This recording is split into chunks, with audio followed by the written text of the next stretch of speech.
Trustee of the Foundation of Universal Responsibility of His Holiness the Dalai Lama.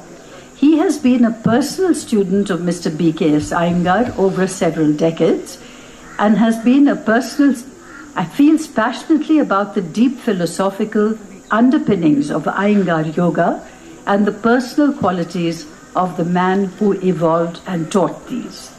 Yoga, the Symphony of Life. Good morning, ladies and gentlemen. I'm delighted and honored to be sitting next to my Guru Behan. She's one of Mr. Iyengar's most senior and experienced teachers, and she runs a center in Mumbai which is working to spread the boundaries and the frontiers of Mr. Iyengar's legacy. So she's a very, I'm just, someone who was blessed to study some yoga through Mr. Iyengar. I think that when we talk about the symphony of yoga, the reason we use the word symphony is it brings together, almost in a symphonic way, all the different elements of the human experience, of the human sensibility, into harmony. And so I'm going to start with asking Rajvi to give us a sense of what Mr. Iyengar understood to be yoga. I would like to just start with his quote. He said, "Yoga is the rhythm of the body, the melody of the mind, the harmony of the soul to create the symphony of life." And that's how we got the title for this as the Symphony of Life. Now, for him, yoga and life were synonymous.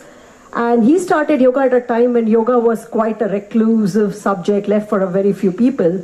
And it was meant for mystics. So he was the one who brought it down to the common man. He came to the level of the common man and then elated them upwards. So if a man was suffering from pain, he gave them relief from pain. If they were having emotional disturbances, he brought stability in their life.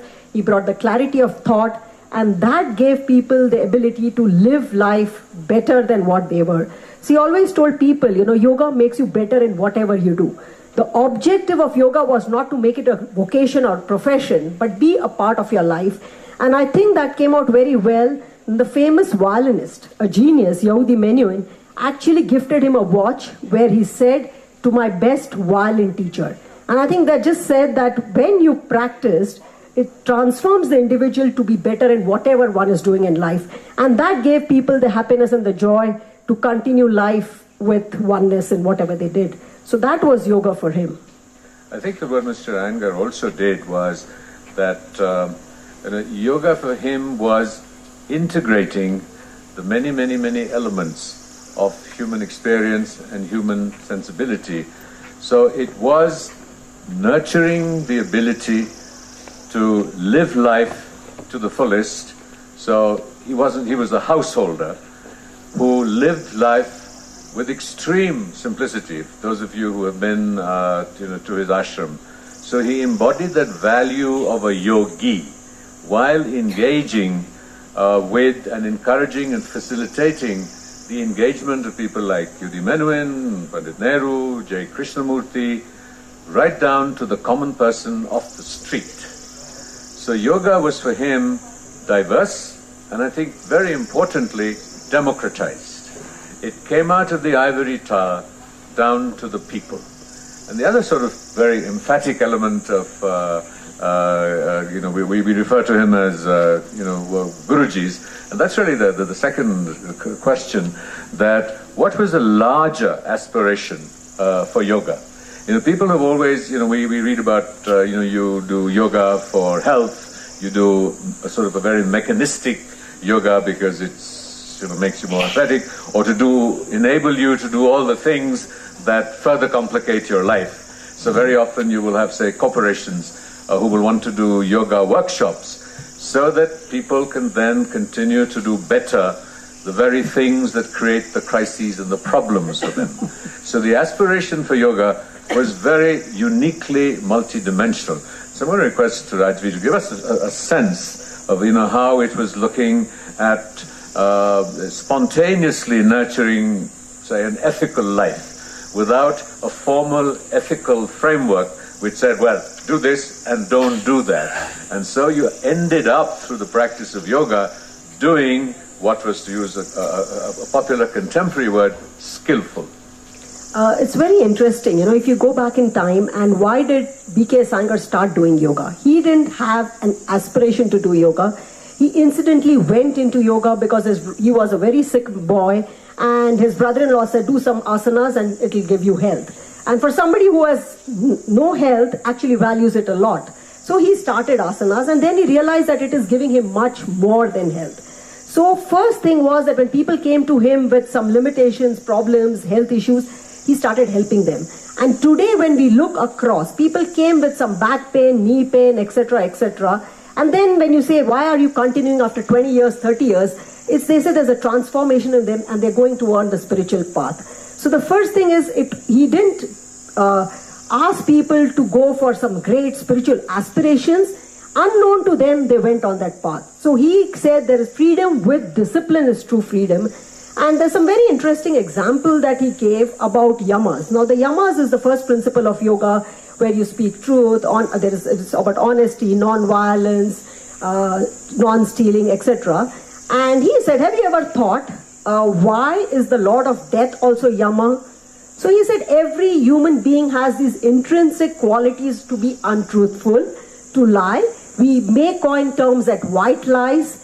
We are violent within, so if somebody comes and becomes aggressive, you retaliate. There is this whole thing about stealing. You may put it under different names, otherwise we wouldn't have this whole thing about intellectual property. So all these attributes are there in the human being, but by the practice of yoga, you get transformed, so you don't have a choice of being honest or not. You become honest. So that was the transformation that happens, where you don't have rules and regulations and you become ethical. And this is universal. It does not have any kind of a religious or a geopolitical or any kind of boundaries. Because today we hear so much of as if it's associated with a particular religion. And mind you, you go across to any country in the world. Maybe it is strong Catholic religion, or it could be a Muslim country. I'll give you an example which touched me the most. Was in Jordan, in Amman. There was a workshop being held, the classes got over, and people started picking up the mats. And one lady, Sulema, who was running the class, said, please leave my mat behind. So I thought it was a special mat which she wanted to take it. And she says, no, it's time for my namaz. And on that yoga mat, she did a namaz. So these were things where they realized it's far beyond all the man-made boundaries. And that is what it really unites people when they know where we go, because of all these kind of barriers that have been created, and that was come only through practice, not through any kind of discourses. So when you practice, you transform and you become one with your neighbor. So that's how we change things. If I could just elaborate a little bit, that when she talked about yama, it really is the eightfold path of yoga, yama niyama, which is the moral framework, and then you go to asana and pranayama and henceforth. So traditionally, and this is where Mr. Iyengar Guruji was pushing the boundaries, the prerequisite initially was that you first create the moral framework before you engage in asana or pranayama. That is still the orthodox way of doing it. The modern way has been to completely jettison that and not even include that in the vocabulary of yoga. I think what Guruji was really saying was that if the human form is the receptacle of consciousness and emotions, and so we have a posture. I mean, just a very simple illustration is that if you're depressed or feeling low, you hunch. If you're feeling expansive, you pull out. And extending that principle through the body as the repository of human emotion and human consciousness to be able to impact the most subtle aspects of the human being, in a sense, independent of a particular circumscribing, limiting philosophy or ideology or religion, so that you would evolve into a greater engagement of who you were individually and personally. So very important aspiration and approach to yoga of Guruji was the individualization, to particularize the practice of yoga for every student who came. In Udimenon, interestingly, the narrative is that when Udimenon first sort of approached Guruji, who happened to be in London before a performance, Udimenon had to cancel the performance because he just wasn't up to performing. So the first thing that Iyengar did was that he pressed sort of points in his body so that he went into a state of deep relaxation and extended sleep, so that he was rested enough to be able to begin the process of, the sadhana of yoga. So I just, sort of ask, you have been a long-term student, and I've only dabbled in yoga in a sense with Guruji, that this aspect of individualization, of precision, that made him so unique and remarkable. See, he gave a lot of emphasis to the asanas, which are loosely translated in English as postures. For him, the posture indicated your state of mind and emotions. And if you notice, a person who is very depressed would be slouching shoulders. And if you look at any text or even novel, they will say a person with a depressed person will have, rounded shoulders, sunken chest. That's description of depression. So the first thing is that he coined his own terminology, that you open the chest out. And when you have that opening of the chest, your mind becomes alert. So that posture became very, very important, whether you are sitting or one is standing or doing any of the complicated asanas. Now what becomes important is that we give very little importance to the posture. Now even when we are sitting now, how many of us are aware that we are made of the left and right side of the body, and we tend to give too much weight on one side. And when that happens over a period of time, we start leaning. Now the skeletal-muscular body is nothing else but the pillars and beams of our structure within which the organs sit. So if those pillars and beams are not okay, then naturally the organs are going to be affected. And if the organs are affected, our mind is going to be affected. We cannot say I have a stomach ache, but my mind is very sharp. That's not possible. So we become irritable, we have emotional disturbances, we don't have clarity of thought. So through the asanas, he made us experience the various states of our own existence. And that's why he was very, very particular about the posture of an individual. And today what happened is that when he emphasized so much on the posture, people tended to believe that the posture is a physical entity. But posture is not a physical entity. You cannot divide the body and mind. Body, mind, emotions go hand in hand, and that's how we made us practice so that they all get integrated. Now what happens is that if you're not sitting correctly and you're unable to do the postures, do you compromise? And if you don't do it correctly, it's not going to be efficacious. It's like, I am taking medicine. But are you taking the medicine of the right quality? For medications, you have the FDA, which makes sure of the quality of the medication. But here, if the quality is not there, it's not going to be efficacious, and that's not good for the individual. So that he actually studied, he would say, I've studied the human anatomy and physiology on living individuals, whilst you doctors study it on dead bodies. And when you study it on a living individual, your understanding is very, very different. And through that, he could actually be able to treat individuals who came with various disorders, where often medical science had failed. So it started, and that's how people got into yoga, and then they continued on their path.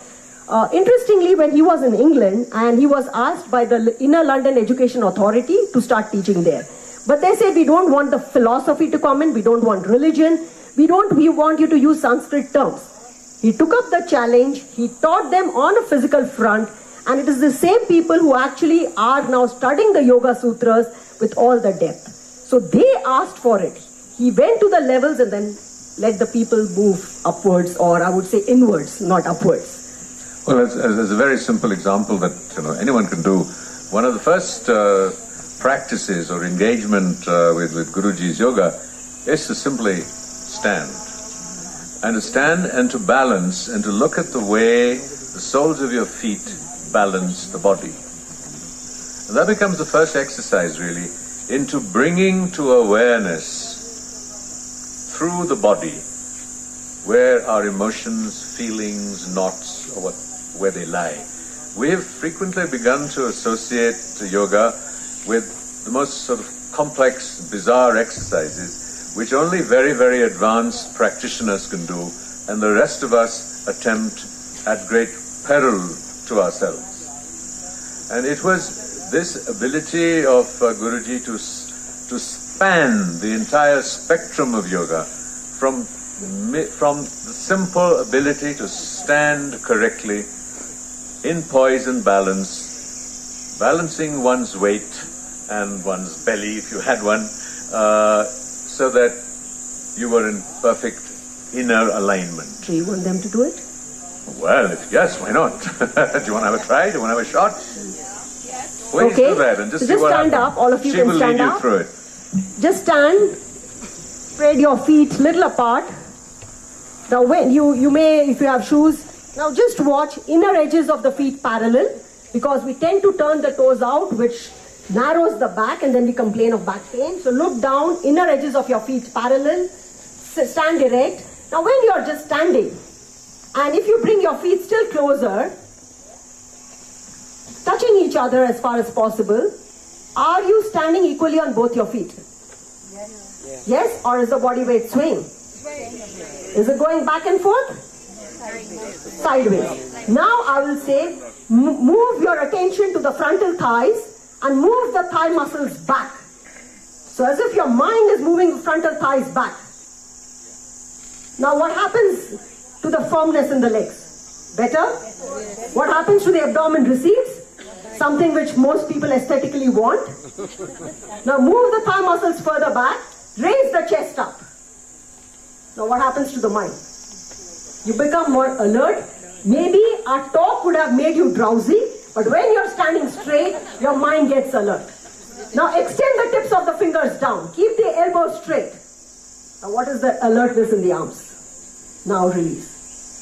So you can see it's a simple way when you stand, how you stand, and if you can extend this to the various asanas, over 200 of them, each and every cell of the body comes to life. Otherwise, our respiratory system is breathing, but the cells are not breathing. And we need to bring life to each cell of the body. You can sit down. Thank you.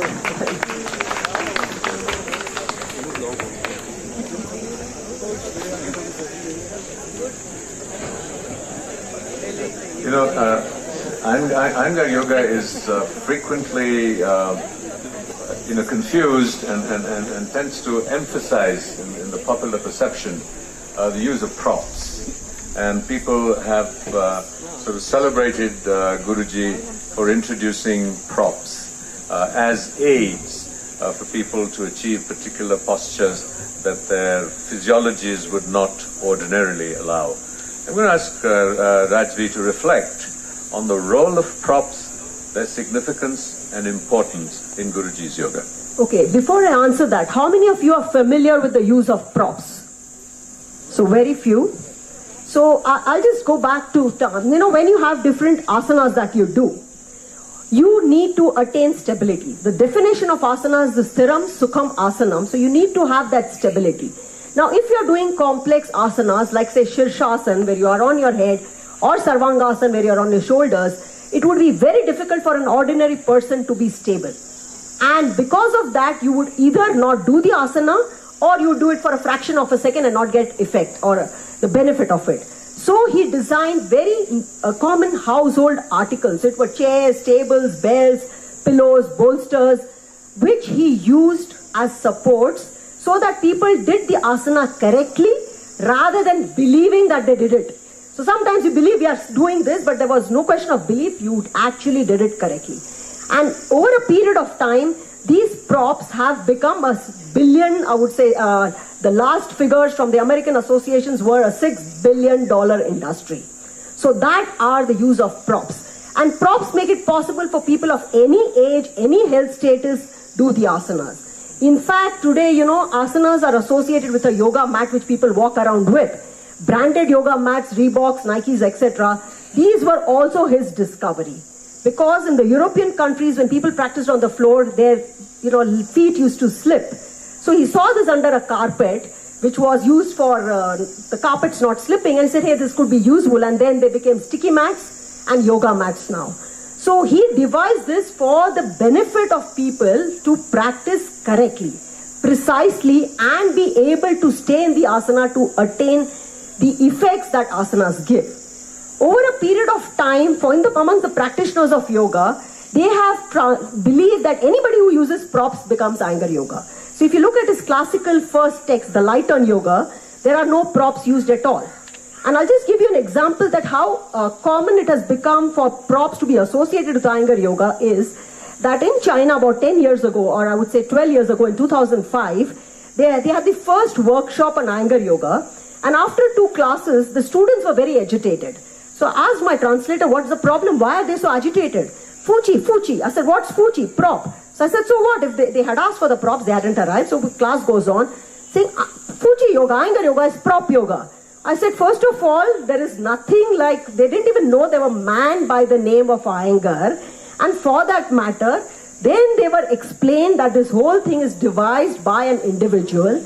And here I think I would like to emphasize the fact that we students call it Iyengar yoga. He always said that yoga is one. It's just that different people call it by different names. So students would say yoga in the tradition of BKS Iyengar. And that was too long to say that then it became an adjective, Iyengar yoga. And today people just call up, I do Iyengar. And I'm sure my friend here would sort of laugh and say, how can you do Iyengar? It's a tradition, it's a community. But that's how his name has become so synonymous with yoga. Because of these props, people could experience yoga, and it has played a very important role in the popularization of yoga to one extent, and after the popularization for people to improve their quality of life. So when the quality of life increases, when a person is lying down and is very, very tired, all you do is take a pillow and support the back.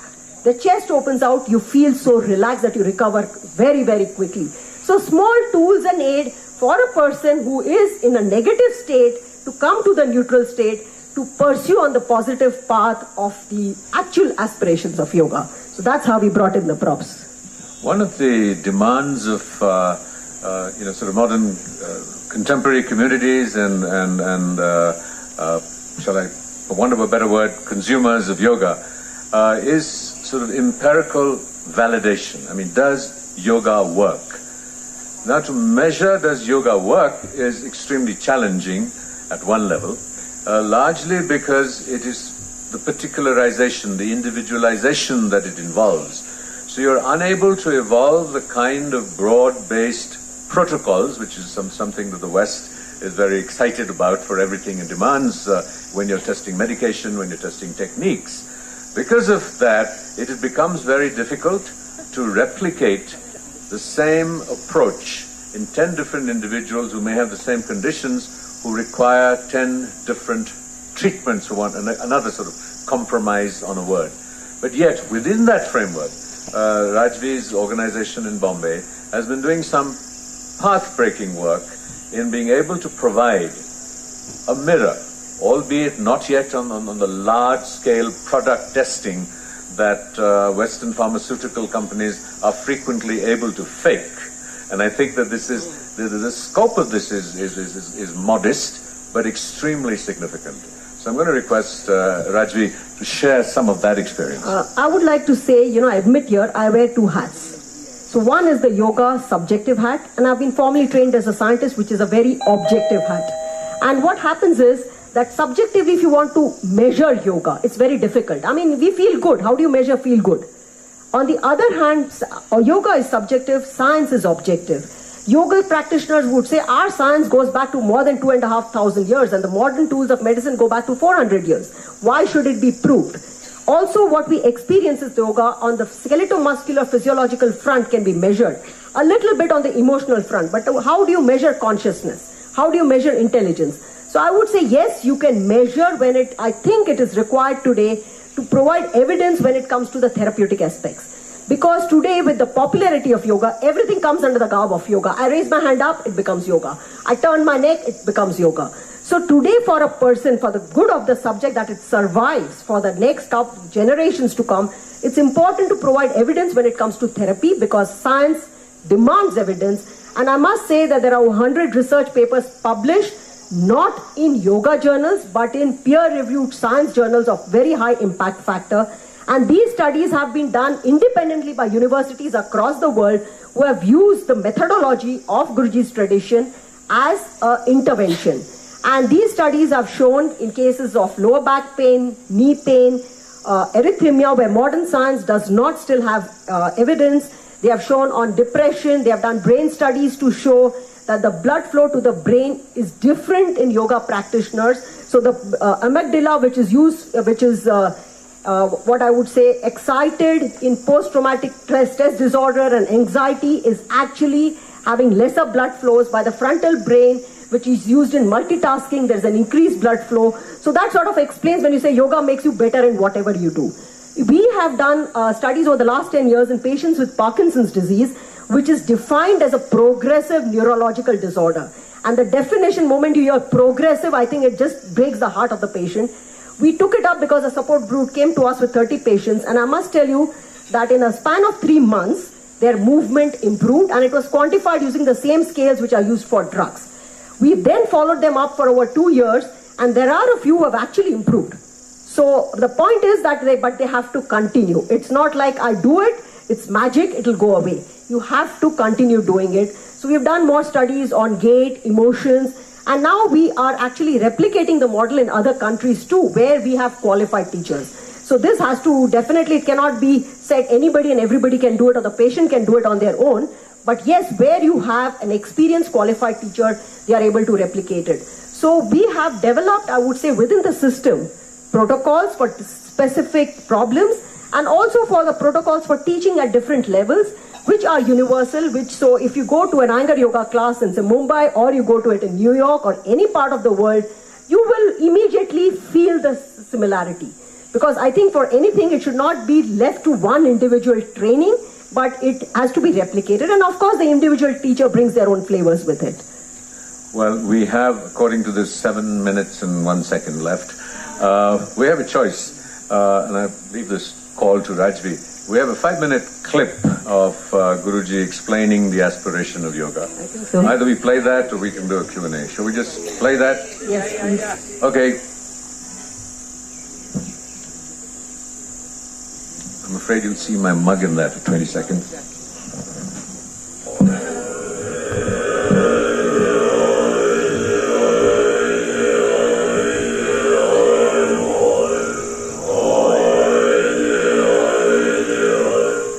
What for you is the ultimate goal?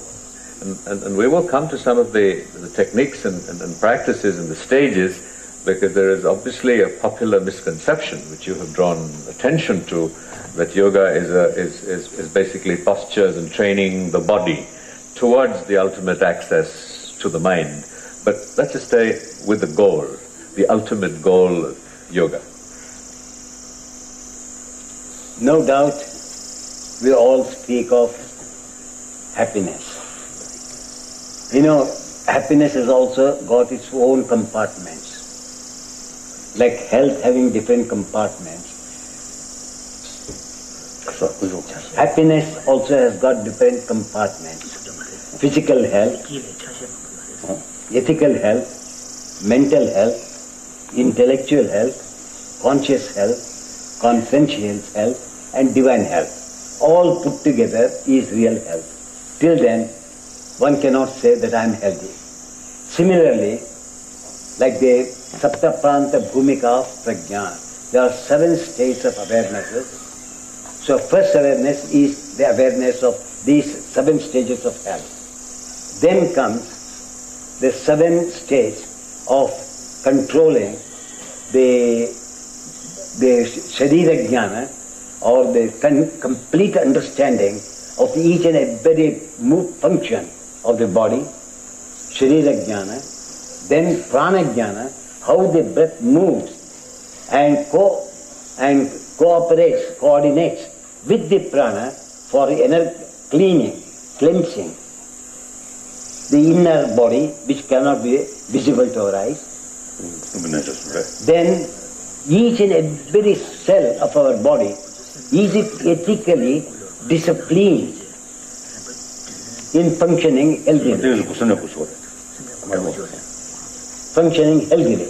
Then comes the mental healthiness, where we are all caught up in lust, anger, greed, infatuation, pride, and envy. These are the emotional weeds which affects the mind. As such, the yogic discipline works in such a way that love without lust, anger without showing from the mind, but as if it is separate entity. When this art is developed, then the mind comes under control, so it experiences a state of poise, or I can say passivity, quietness, latitude. So when that state comes, as Holiness said, that is the state where one has to jump towards to experience what real happiness is. Happiness is definitely subjective. It depends upon each individual. According to Yoga Sutra, Patanjali says that when he speaks of samadhi, he speaks of vitarka, vichara, ananda, asmita. I am taking first four, where the head being a logical seat of intellect, vichara, mind being the seat of the intelligence, there should be a thorough communication between the intellect of the head and the intellect of the heart. When they get blended together, then Patanjali says there is a joy. The moment the word joy, ananda, comes, the eye, the quality of the eye fades out.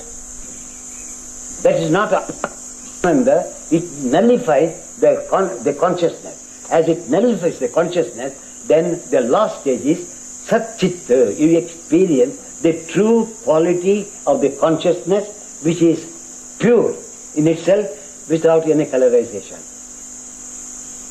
And that we call it Satchidananda, but it is only Satchit because there is no Ananda. Ananda is on the eye, quality of the eye, beyond the mind, is the Prajna, or you call it Atma Prajna. So there, Atma has no happiness, no suffering, nothing. So that is known as unalloyed poise, unalloyed peace, unalloyed joy.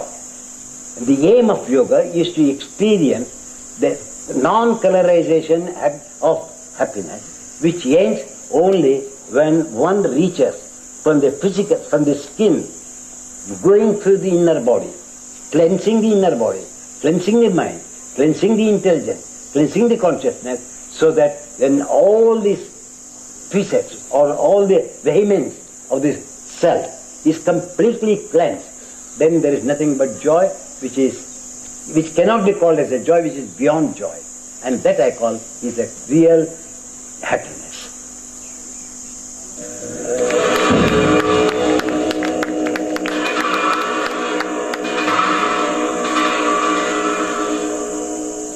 Well, time has ticked away. This was part of a historic conversation between the Dalai Lama and the BKS Iyengar. It ran for 1.5 hours, where Guruji gave actually demonstrated yoga asanas and their impact. It's on YouTube. It's called Paths to Happiness. And if you will look to, Dalai Lama and Iyengar, it will crop up. It actually is almost a travesty because we live in an age where brevity is the soul of wit. And so we've sort of rushed through this presentation, whereas the very essence of the yogic approach is nurturing patience, is nurturing living moment to unfolding moment. So time is raced by. Thank you, Rajvi. Thank you, ladies and gentlemen. This has been a great review.